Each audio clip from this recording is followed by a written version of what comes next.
बिस्मिल्लाहिर्रहमानिर्रहीम अस्सलामुअलैकुम। Welcome to कामयाबी का सफ़र। तो पंजाब रेंजर्स सिपाही फाइनल मेडिकल्स 2025 के हवाले से आज की हमारी जो वीडियो है, आज की वीडियो उन भाइयों के लिए जिन्होंने पंजाब रेंजर्स में अप्लाई किया हुआ था और उनको फाइनल मेडिकल्स की कॉल्स और एसएमएस जो है वो रिसीव हो गए हैं। तो जैसा कि आप सब प्यारे भाइयों को पता है कि मेडिकल्स की कॉल्स का जो सिलसिला है वो शुरू हो चुका है। तो जिन प्यारे भाइयों को कॉल्स आ चुकी हैं, आज की वीडियो उनके लिए बहुत ज़्यादा इंफॉर्मेटिव होने जा रही है। अगर चैनल पर न्यू है, चैनल को लाजमी सब्सक्राइब कर लेना। तो अब हम अपने टॉपिक की जानिब बढ़ते हैं। आज की इस वीडियो के अंदर हम बात करेंगे कि पंजाब रेंजर्स का जो फाइनल मेडिकल है 2025 में वो किस तरह का होगा। फाइनल मेडिकल में क्या क्या चेक किया जाएगा और कौन कौन से टेस्ट वहाँ पे आपके होंगे जब आप फाइनल मेडिकल्स के लिए जाएंगे सिलेक्शन सेंटर पर। तो सबसे पहले जब आप सिलेक्शन सेंटर्स पर जाएंगे तो वहाँ पर सबसे पहले आपकी जो है हाइट चेक की जाएगी। आपको पता है कि हाइट जो है वो मिनिमम पंजाब रेंजर्स में वो 5 फीट और 6 इंचेस रखेगी। 168 सेंटीमीटर आपकी कम से कम हाइट जो है वो होनी चाहिए। अगर आपकी हाइट पूरी है, उसके बाद नेक्स्ट आपका होगा वेट चेक। वेट जो चेक होगा वो उसमें जो मिनिमम लिमिट रखेगी वेट में वो 110 पाउंड्स या 55 केजी आपका वेट होना चाहिए। या तो आपका जो वेट है बीएमआई के मुताबिक होना चाहिए, मतलब जो भी आपका बॉडी मास इंडेक्स है, मतलब आपकी हाइट के मुताबिक आपका जो है वेट होना चाहिए। जब आपका वेट पूरा हो जाएगा उसके बाद नेक्स्ट आपकी चेस्ट चेक की जाएगी। जो चेस्ट है आपको पता है जो रिक्वायरमेंट उनकी बताई गई थी इश्तिहार में बकायदा तौर पे, उनकी रिक्वायरमेंट के मुताबिक आपकी जो है चेस्ट वो पूरी होनी चाहिए। जब ये चीज़ें आपकी कंप्लीट होंगी, मुकम्मल होंगी, तो उसके बाद जो नेक्स्ट टेस्ट आपका होगा वो होगा आई का। आईज का आपकी आई साइड जो है वो वहाँ पर चेक की जाएगी। आई साइड जो है वहाँ पे जिसकी कम होगी आई साइट मतलब वीक होगी, जिसकी आई साइट 6/6 रिक्वायर्ड होती है पंजाब रेंजर्स में जो है आपकी आई साइट 6/6 मतलब फुल होनी चाहिए। तो जिनकी आई साइट वीक होती है उनको वो अनफिट नहीं करते, उनको या तो चश्मे का कह देते हैं कि उनके अगर चश्मे के साथ आई साइट जो है वो पूरी हो रही हो तो फिर उनको फिट कर दिया जाता है। इस पे टेंशन वाली बात नहीं है। जब आपकी आई सेट वाला जो टेस्ट है ये क्लियर हो जाएगा तो नेक्स्ट जो आपका टेस्ट होगा उसमें नेक्स्ट टेस्ट के बारे में आपको बताया जाएगा कि अभी आपका फिलहाल टेस्ट होने जा रहा है। ये टेस्ट जो है दो टेस्ट, मतलब पहले चेस्ट हाइट वेट होगा, उसके बाद आई सेट होगी, इसके बाद जो नेक्स्ट टेस्ट आपका होगा वो होगा आपका चेस्ट एक्सरे। जो आपकी छाती का है एक्सरे वहाँ पे किया जाएगा। ये किस लिए होता है, ये देखा जाता है कि आपकी जो चेस्ट में आपकी छाती में कोई इन्फेक्शन वगैरह तो नहीं है। तो वो ये टेस्ट जो है आपका चेस्ट एक्सरे वहाँ पे ज़रूरी होता है।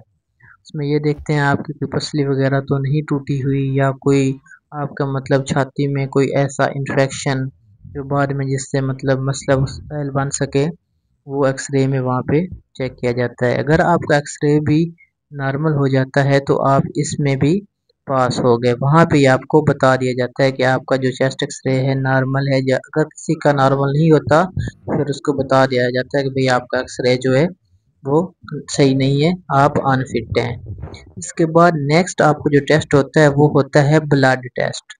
ब्लड टेस्ट मतलब आपका जो खून के टेस्ट हैं वो किए जाते हैं। वो आपका सिंपल ब्लड का सैंपल लेते हैं। आगे ब्लड टेस्ट में बहुत इकसाम के टेस्ट हैं, बहुत से टाइप्स के टेस्ट हैं, जिसमें सीबीसी आपकी है, एलएफटी है, आरएफटी है, मतलब जितने भी टेस्ट होते हैं, ईएसआर हो गए, मतलब काफ़ी टेस्ट वहाँ पे आपके होते हैं। एक सैंपल लेते हैं उससे फिर आगे काफ़ी तादाद में टेस्ट किए जाते हैं। जिसका कोई मेजर इशू नहीं होता तो उसको फिट कर दिया जाता है। अगर अगर आपको कोई छोटा मोटा मसला आ जाता है, प्लेटलेट्स कम है, एचबी वगैरह कम है, तो वो आपको टेम्परेरी तौर पे अनफिट किया जा सकता है, लेकिन वो वक्ती तौर पे होता है। उसके बाद ये मसला भी हल हो जाता है, इसमें ज़्यादा वो परेशानी वाली बात नहीं है अगर आपका मतलब वो बड़ा मसला नहीं है।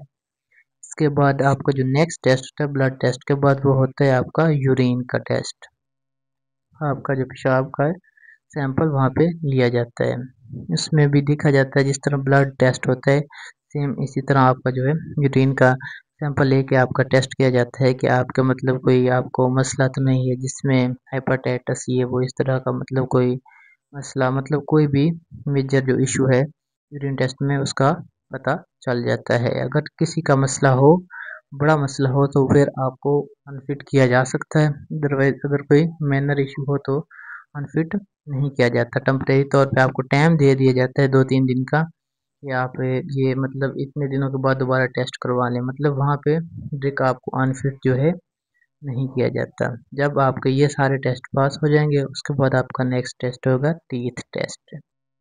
आपके जो दांतों का है वो बकायदा वहाँ पे मुआयना किया जाएगा। ईएनटी स्पेशलिस्ट जो है वो आपके दांतों का मुआयना करेगा। उसमें देखा जाएगा कि आपके दांत जो हैं उसमें मतलब ज़्यादा दांत तो टूटे हुए नहीं, अगर एक आधा अगर आपका दांत का मसला है तो फिर चल जाता है, वहाँ पे इतना ज़्यादा इशू नहीं बनता। अगर आपके दांतों में ज़्यादा मसला होता है तो फिर वहाँ पे अनफिट किया जा सकता है। जब आपके ये टेस्ट जो टीथ टेस्ट है ये भी अगर आपका पास हो जाता है, उसमें मतलब आपको कोई मेजर इशू नहीं आता, तो उसके बाद नेक्स्ट जो आपका होता है टेस्ट वो किए जाते हैं। नेक्स्ट टेस्ट में आपका क्या क्या होता है, वहाँ पे आपका फ्लैट फिट चेक किए जाते हैं और नी नोकिंग जो है आपकी वो चेक की जाती है कि आपका फ्लैट फिट का या नी नोकिंग का मसला वगैरह तो नहीं है। अगर वो अभी आपका मसला नहीं होता तो आपको फिट कर दिया जाता है और आपको वापस भेज दिया जाता है। तो ये था आज का आपके फाइनल मेडिकल्स के रिलेटिव आज का जो टॉपिक था हमारा वीडियो थी।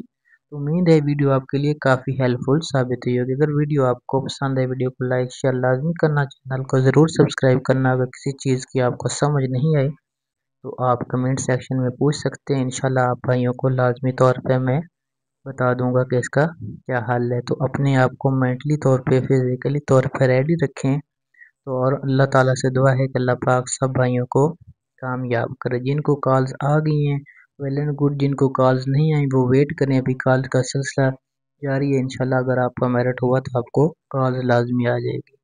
तो मिलते हैं इंशाल्लाह एक नई वीडियो के साथ, तब तक के लिए खुदा हाफिज़।